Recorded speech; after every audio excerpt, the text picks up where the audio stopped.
મહેસાણામાં વિક્રમ ઠાકોર પછી વધુ એક સમાજના કલાકારે નારાજગી બતાવી છે। પાટીદાર સમાજના લોકસંગીત કલાકાર સાગર પટેલ પણ નારાજ થયા છે, જેમાં સરકારે પાટીદાર અને ક્ષત્રિય સમાજના કલાકારોની અવગણના કરી હોય તેવું સાગર પટેલ દ્વારા કહેવામાં આવ્યું છે।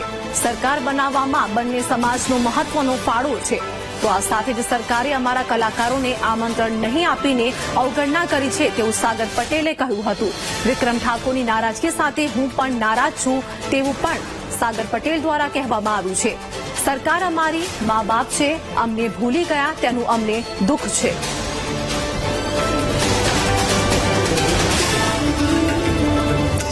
વિક્રમભાઈ ઠાકોરે જે નારાજગી વ્યક્ત કરી છે એ જ રીતે હું પણ સમગ્ર પાટીદાર સમાજ વતી નારાજગી વ્યક્ત કરું છું કે મને પણ ઇન્વિટેશન નહોતું તો કઈ વાંધો નહીં, પણ મારા નાનામાં નાના કલાકાર પાટીદાર સમાજના કલાકારને યાદ કર્યો હોત તો મને 100% આનંદ થાત।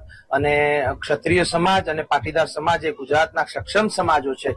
સરકાર રચવા માટે આ બે સમાજની 100% જરૂર પડતી હોય છે, પણ મને એવું લાગે છે કે સરકારશ્રીને કદાચ આ વાતની ધ્યાન નહીં હોય કે કોને ઇન્વિટેશન આપ્યું છે કે કોને નહીં, એ સરકારશ્રીને ખબર નહીં હોય, પણ અમુક કોઈ એક ગ્રુપ વિઝન અને ઇન્વિટેશનના કારણે આ વિવાદ જયારે થયો છે ત્યારે વિક્રમભાઈની વાત સાથે હું સંમત છું અને મને 100% વિશ્વાસ છે કે સરકારને જયારે આ વાત ધ્યાન ઉપર આવશે તો સરકાર મા બાપ છે, સરકાર માટે દરેક દીકરા સરખા હોય છે, એટલે સરકાર અમારી જોડે થતો અન્યાય અટકાવશે, અમારી જોડે અન્યાય નહીં થવા દે અને અમને પણ એવો જ માન સન્માન અને મોભો આપશે એવી અમને સરકાર જોડે અમે ઈચ્છીએ છીએ।